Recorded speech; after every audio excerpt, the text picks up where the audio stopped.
Welcome to the last Cybersecurity Whisperer, at least I think it will be, of 2024. This is for the week of December 22nd, and I hope you're doing great as you prepare for Christmas and New Year's coming up very quickly. I wanted to first talk about an article where, what are some of the pain points of being a security leader and being an IT leader from some recent research that was done, and I'll link to the slides from this presentation. But the top technology pain points, there's three of these areas. One is ticket-based and inconsistent access management. We talk about how when you can't provision appropriately scoped access, your security team, which is usually where the identity and access management team falls, is overloaded with access request tickets. And then you've got number two, disparate vulnerability prioritization and remediation workflows. You've got so many vulnerabilities to patch. You need to prioritize and ensure that they're handled appropriately. And then the final one is obtaining and using SaaS logs, the software as a service. And so, there's so many SaaS programs, that are running out there, from HR platforms to EHR platforms to supply chain platforms. And when there's an incident, it's extremely challenging to pull the logs that you need to find out what happened in your SaaS environments, especially if you haven't already obtained those, you don't have an API connected into those. And so you've got this proliferation of vendors, unclear ownership of the services and the assets. Does IT own the system? Does the business own the system?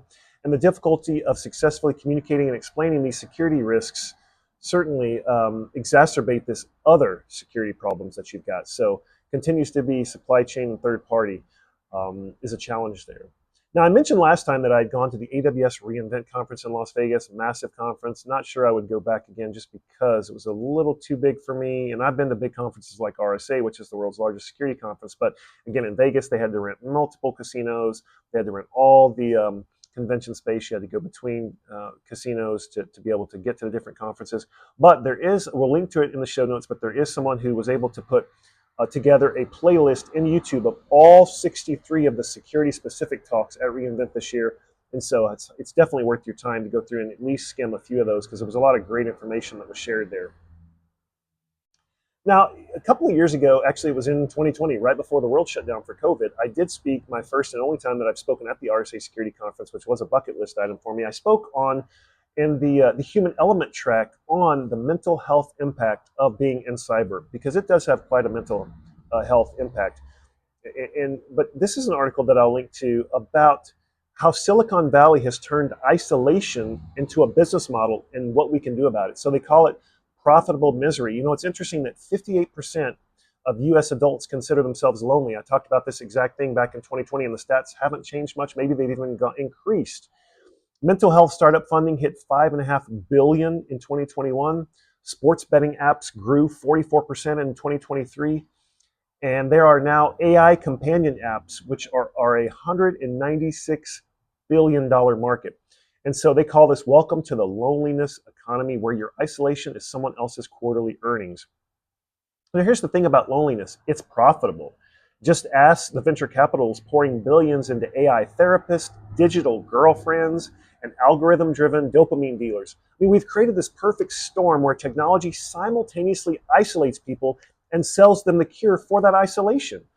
There's videos out where there's a demo of an AI mental health app, and the person says, "Hey, it really gets me," the testimonial said, about an algorithm trained for this. The same week, there was another gentleman who spent over $25,000 on sports betting apps because the algorithms knew exactly when to push his buttons. Different products, same business model. They're monetizing the void.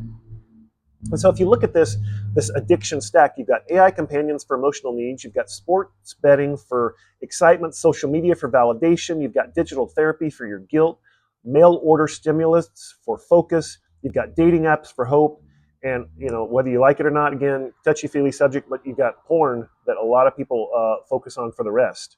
Each one perfectly optimized to keep you coming back, each one collecting data to better predict your breaking point. And so, and all this said, we haven't even talked about the privacy nightmare you're sleeping through.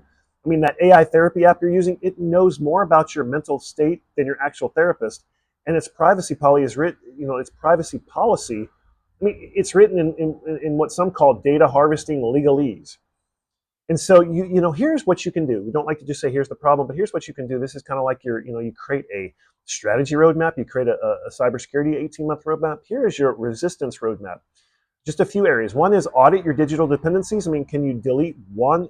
And again, I talked about this in 2020. I'll link to the RSA talk that I gave, but can you delete one of your apps off your phone this week? One of those that you might say is even an addiction app. Check your screen time, because I promise you, myself included, it's worse than what you think. Read those privacy policies, use screen time limiting and lockout apps, create device-free spaces in your home, rooms where screens simply don't exist, and try to build in analog days where you go an entire 24-hour period without your phone, like we did in the 90s maybe. Number two is to build real connections, join monthly meetup groups, find non-digital hobbies, call someone instead of texting, which is scary. You can check out something like Time Left, which randomly matches you up with people for dinners in groups of 5. And you can find your keystone connections, which are 2 or 3 people you commit to maintaining real non-digital relationships with. Number 3, you can protect your mental health data. Use privacy-focused alternatives, opt out of any anonymous data collection, and assume everything you tell an AI will be used to train better addiction algorithms. Next and last is support others. Be sure you're checking on your always online friends and teammates, coworkers. Share resources for real therapy. Don't be afraid to talk about it. Call out predatory tech practices of these firms that are creating these algorithms. I mean, your loneliness is worth billions to someone. Your mental health data is being weaponized against you. And the tech industry solution to tech-induced isolation is, unfortunately, more tech. The opposite of addiction isn't sobriety, it's connection. And no amount of AI, algorithms, or digital dopamine can replace actual human relationships. Now, moving out of that one back to technology, some of you may have seen this week, but the United States government is weighing a ban on Chinese-made router, which is in the millions of Americans' homes. And this is if you have a TP-Link router, which happens to be the best-selling router on Amazon. This has been linked to multiple Chinese cyber attacks. And so again, the government's investigating whether this Chinese company, internet routers have been linked to cyber attacks and whether that poses a national security risk, and they're considering banning the devices. Again, it's got roughly 60% of the US market for routers in homes and small businesses. And it's also the top choice on Amazon again. And it powers internet communications for the Defense Department and other federal agencies. And so again, they've opened the probes into the company. They're deciding whether they should ban the sale of them. And if you look at some analysis from Microsoft that was published back in October, they found that this Chinese hacking entity maintains a large network of compromised network devices, which are mainly TP-Link routers. And it's been used by numerous Chinese actors to launch cyber attacks, and they've gone after Western targets, including think tanks, government organizations, nonprofit orgs, and Defense Department suppliers. And here's the deal. They're routinely shipped to customers with security flaws, which the company often fails to address. And the routers, again, have bugs. Routers in general have bugs, but regardless of their manufacturer, TP-Link doesn't engage with security researchers concerned about them. So it's like they don't really conveniently want to fix them.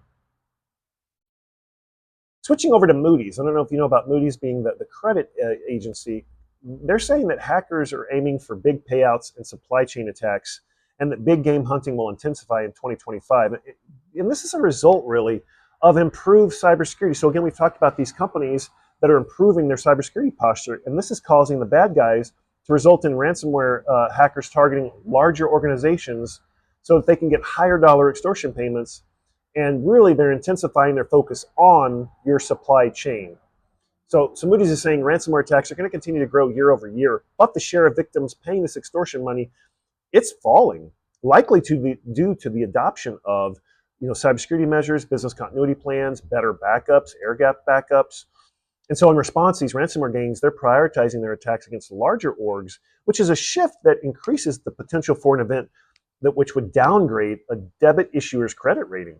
Very serious. So this year has been notable for law enforcement disruptions of these ransomware groups, including heavily weight the Lockbit and lesser groups such as the Dispossessor. But the effect of these disruptions on the criminal underground are often tactical and temporary.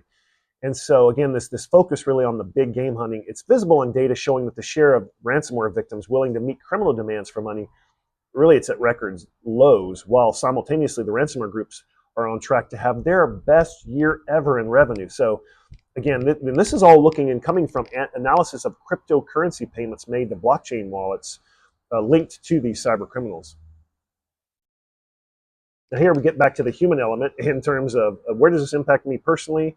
The FDA is urging blood suppliers to beef up their cyber, and this really comes in the wake of recent attacks that disrupted blood collection companies. So the FDA, again, they're urging blood suppliers to bolster their cybersecurity practices to prevent and mitigate cyber incidents that really could affect the supply and the safety of critical blood and blood components used for transfusions and other patient care. And they issued this bulletin this week in the wake of several recent high-profile cyber incidents which affected blood suppliers and related establishments in the U.S. and elsewhere, including a June ransomware attack on Synovus, which is a British pathology lab services provider, and it disrupted patient care and testing services at a number of London-based NHS hospitals and other care facilities for weeks. The incident ultimately caused the postponement and cancellation of thousands of procedures and appointments and triggered a nationwide shortage of type O blood supplies in the United Kingdom. In the US, in August, we had a ransomware attack on a Florida-based blood center called One Blood, and an April attack on Octapharma Plasma. And this is the US operations of a Swiss pharmaceutical maker. And these both disrupted blood collection and processing option for several weeks. So again, super critical. How does this hit home to us and affect us? When you have a surgery, you're in an accident, you need blood, and you can't get it because the blood supplier companies have been ransomed or hacked. Now let's close out with, everybody always wants to know New Year's predictions, 2025, how's cyber going to change, what's going to happen. I just have a few, really. I think, and you're reading this a lot, I think there's going to be another CrowdStrike type event. Again, CrowdStrike happened to push a patch, and it wasn't fully tested, and it caused a lot of machines to blue screen because of how Microsoft gave CrowdStrike, as it should, any EDR to the kernel, and it had a kernel level bug. And in order to recover your workstations, you had to boot into safe mode and delete this file, and then the machine came back up just fine. I think there's going to be another type of event. I don't think it'll be purposeful at all, but I think something like that with all the number of patches and software updates that are getting across. Maybe it's for the phones that's going to brick phones.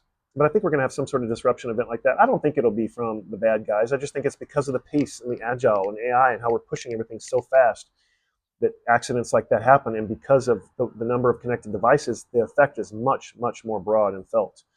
I think we will continue to see ransomware on critical infrastructure. I think we're going to see water systems or electric grids temporarily shut down from being ransomed. And I hate to say that. I wish that wasn't the case, but I think it's just, unfortunately, the state of these critical, vendors, critical infrastructure. They just don't spend money on security because we ultimately don't want to pay more for our monthly water bill or electric bill. And so security is typically expensive. Security practitioners are typically expensive. The tools are expensive. And so it's a risk reward and a cost benefit analysis. I think, again, unfortunately, we're going to see a bigger focus on executive protection, both physical and virtual, because of the United Healthcare CEO murder. I think this is going to be both in the physical and the virtual space. Think about deepfakes on your family of executives. And so I think there's going to be a focus on how do we protect any visible, highly visible leaders across all companies and industries and their families, both physically and virtually, from just maybe the old school of saying you're going to ransom a family member for money. I think some more security vendors are going to merge and go out of business. There's too many, thousands of security vendors that do one little thing different than their competitor. And we just can't afford to have all of them. They're causing actually more breaches because more security practitioners just want to buy every tool under the sun. Then they don't have a budget. Then they don't have anyone to manage them. And then they get breached because they had a tool, they had it in place, but they didn't have it configured. So I think you're going to see quite a few security vendors merge and or just go out of business. So I would say with all of this, stay strong, find an in-person community, join your local ISSA, Information Systems Security Association. Go to issa.org, find an ISSA chapter, find an ISACA chapter, find some sort of in-person community, a B-Sides conference group, a local DEF CON hacking group, a TED Talk group that you can join and focus on the basics. Again, don't play the comparison game. Don't compare yourself, where you are in your career, with your peers, what tools they're getting to work on, what relationships they have, what their title is, what their salary is. Focus on you, celebrate the wins, and take each day not worrying about tomorrow. So again, Merry Christmas, Happy New Year, and we'll see you next time. Thanks.